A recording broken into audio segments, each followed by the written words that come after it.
white people. There was no white people. Planet of the Apes didn't take place in Africa. That was a racist thing for me to say. Yeah, exactly. It is a racist thing for you to say. You're saying it's racist, but then in the video you're going to be like, oh, it wasn't racist. Joe Rogan said a racist thing and then immediately acknowledged that it was racist. Literally when he said it. He said it and then he's like, well, that was racist. And then now he's like, I would never say racist. Like, you know, this whole thing makes me go like, why are people so adamant that it wasn't racist? Why do people do a thing that's racist and then they go like, no, it's not racist? Can I be honest with you? Honestly, I'm not a scholar. I'm not like the whatever. This is my opinion. I think it's because people are just truly petrified of having the label racist branded on them for life. That's what people are really afraid of. No one wants to be called a racist because then they're like, how long am I a racist for? Does it like, am I racist for life? Am I racist? I can't get jobs. Am I no? I just want to be racist, but I don't want to be called a racist, which is understandable. But it also makes people unable to admit when they say or do something racist. Right? They would rather down the hill of them not being racist, even if it means giving convoluted excuses that don't make any sense. So anyway, after all those videos come out, Joe Rogan got into even more hot water. Yeah, more artists spoke out. The Rock pulled his support. And now, because of that, more of his podcast videos are coming under scrutiny. Right? There's a video where Rogan is promoting the Proud Boys. There's videos where he's laughing about like female comedians being forced to perform sexual favors in exchange for stage time. Like the videos, they're horrible and they just keep coming. And if there's something you shouldn't have said in public, basically, Rogan has said it on his podcast, which, as you can imagine, is a pretty big problem for Spotify. Because now they own $100 million worth of problems.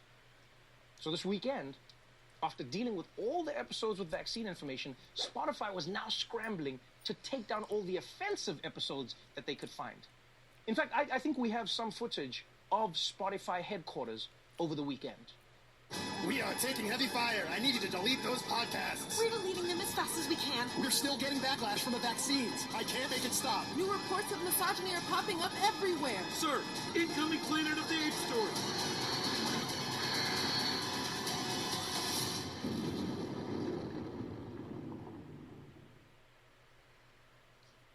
Bastards never stood a chance. No, but for real though, Spotify is having a hell of a time navigating the situation. And you can tell like how tough this is from the response of their CEO. Spotify and its CEO Daniel Ek responding to the latest controversy around the Joe Rogan experience. In a memo to staff, Ek said, quote, not only are some of Joe Rogan's comments incredibly hurtful, I want to make clear that they do not represent the values of the company. Ek adding, he does not believe silencing Rogan is the answer. Ek said he is committing $100 million, the same amount as Rogan's reported contract, to license, develop, and market audio content from creators from historically marginalized groups. Ah, man, gotta feel bad for Spotify. You know, they just want to be a company that screws over musicians, and now they gotta deal with racism. They just can't catch a break.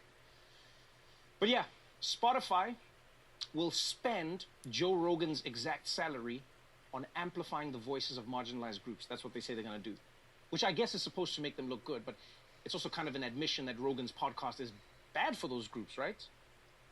Like, otherwise you wouldn't need to balance him out. Does that make sense? Like, there's a reason that Spotify has never been forced to give $100 million to marginalized groups because of This American Life. I mean, whipping out your checkbook is the classic sign that you know you f***ed up.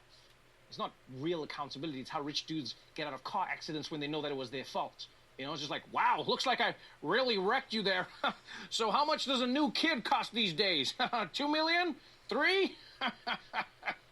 You see, that was a dark joke. And if I had an audience right now, they'd be like, why are you saying that about children, Trev? Boo! And Spotify can say that Rogan's comments don't represent the company's values. You know, that's what they said. They said, these podcasts do not represent Spotify's values. But, like, when companies say that, I'm like, guys, clearly the company's values are making money. Like, and no shade, by the way. Those are the values of every company. You know, part of me actually wishes that Spotify would just drop the facade. Just come out and be like, we do not believe in silencing Joe Rogan because he makes us money. But if at some point he ends up costing us money, then we will drop him because money. So, is Joe Rogan a racist because he said these things? I mean, people are going to go back and forth forever on this. You know, it almost made me think maybe the question we should be asking is At what point is a person a racist? Is it when they do a racist thing? Or is it when they do many racist things? Or is it about the severity of the racism? And then how do you measure the severity of racism? The truth is, everyone is going to have their own answer. You know, Spotify has chosen theirs. And as for Joe Rogan, he says he's learned his lesson. And I hope he has. But I will say, if I were him, I wouldn't walk into a cinema in a black neighborhood for a little while. So there you have it. And I agree with Trevor Noah. And like I said, Noah, and I appreciate, I really appreciate what he did. Because it was starting to get disturbing to me to hear all of these insane perspectives, considering Joe Rogan some kind of vanguard for freedom of speech when he works for a corporation. I mean, he could do that. He could go and create his own page and have people, donate to him directly. And he could still, be doing his thing, freedom of speech. But as long as he's hooked up to a corporation and he's part of the elite, he's part of, what do they call the IDF? They had a whole workup with him and Sam Harris and Brett Weinstein and another Weinstein and Barry Weiss and Dave Rubin. So they were supposed to be this edgy new group of people who were going to take conversation, to a whole nother level. And they actually have done that. So a lot of people think that, oh, this is just Joe being Joe. No, Joe has an agenda. Joe has an agenda. They did go read that magazine article. If I can link some of this stuff, in the description box, I will. But yeah, he has an agenda. And so I'm not going to be blind, to that, because people like Kyle have sat down and, been to his house. And, Kyle flew all the way to Austin, Texas from New York in a pandemic before there was a vaccine. He was there on election day of November 2020. And I heard him say to Joe Rogan, I didn't see the whole thing, but I know I heard Kyle say that he didn't vote. And I understood that he didn't want to vote for Joe Biden. I got that, because I couldn't do it either. I mean, I really couldn't make myself do it. Benjamin Dixon and Sam Cedar and, the rest of the left, TYT, they were doing their best. Oh, we need this. Democracy is, what are we going to do? The world is ending. And I'm like, yeah, I can't vote for no bigot. I mean, it was like a mantra that I had to say to myself. And I know I got on my dad's nerves. Because, yeah, that's all I kept saying. I was repeating it like I had Tourette's, or something. But that's just I couldn't make myself do it. And for black people who bought into that, it was just so sad. It was heartbreaking. Whew. So yeah, Kyle didn't even vote. He didn't even vote in his local elections. And that's where Republicans are killing Democrats. And Kyle doesn't believe in third parties. So how is it that he's trying to give people advice on how they should vote when he's not even being strategic with his vote? Kyle is he is full of hypocrisy. And he has this thing about he's thin-skinned. Oh, I thought I had thick skin, but it turns out I'm really thin-skinned. But you run around here calling people cucks. That's why Bernie don't want to have nothing to do with him no more. That was disrespectful. He was right to call Bernie that, but Bernie took it as a sign of disrespect, which he gets to do that. That's a consequence, running around calling people, a cuck. But Kyle is a cuck. I mean, he is, right now, he looks like the biggest clown. And he still thinks that he's being principled. I don't understand why people, in a way I do, because people are using what they have seen of him in the past to judge him or to decide that they're going to continue to support him today. But Kyle isn't the same dude that he was before Trump showed up. He is a whole different dude. You know, he done got mixed up with Sagar and Crystal, and he was with Jimmy Dore, and who is it? Aaron Maté, you know, Glenn Greenwald. He's on the side of what they're doing, and is not doing anything to further the left. Kyle has this video. If I can play it, let me see. Hold on.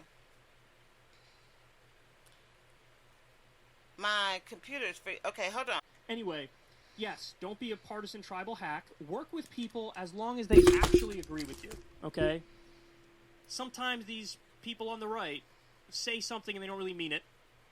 You know, like they're for workers. They weren't for the $15 minimum wage. They're not for the PRO Act. They ain't for workers. Nonsense. Total nonsense. But on war, some of them happen to agree and take yes for an answer. Because that's the only way you're going to get stuff done. And so to go after somebody for working with somebody who agrees with them on an issue, I'll never understand that. And unfortunately what people do is the classic, like, well, he's like a white supremacist fascist, and so therefore you can't work with him even on an area where you agree, like ending the war.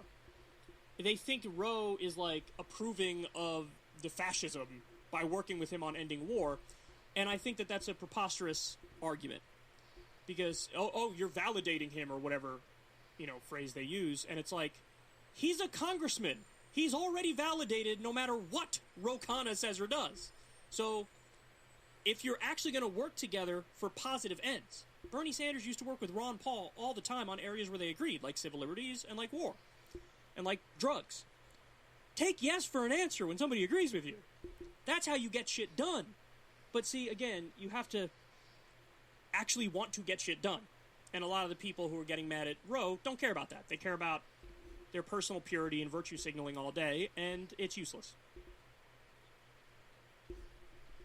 So yeah, that's Kyle Kulinski advocating working with fascists just to be able to get Medicare for all, not understanding that fascists are never going to agree with giving black and brown people free health care.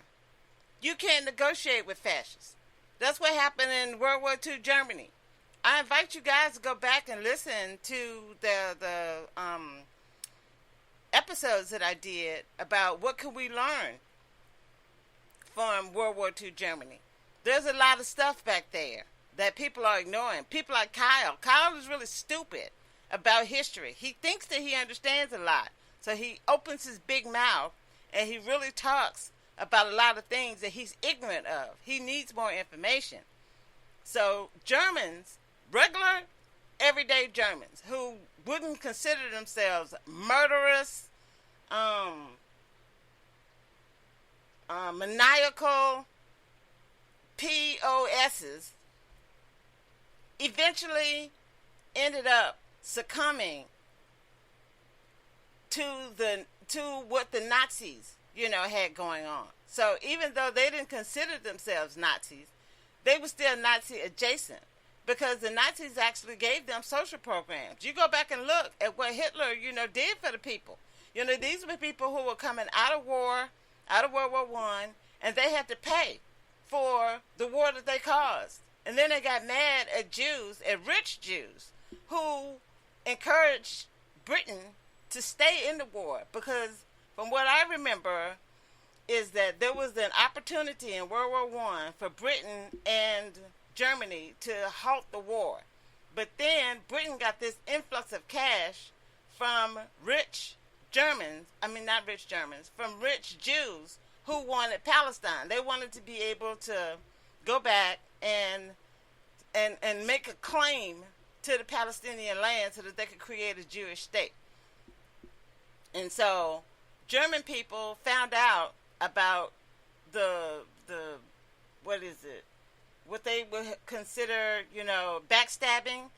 And so that was one of the things that was floating around about Jews. But the regular everyday Jews didn't have anything to do with it.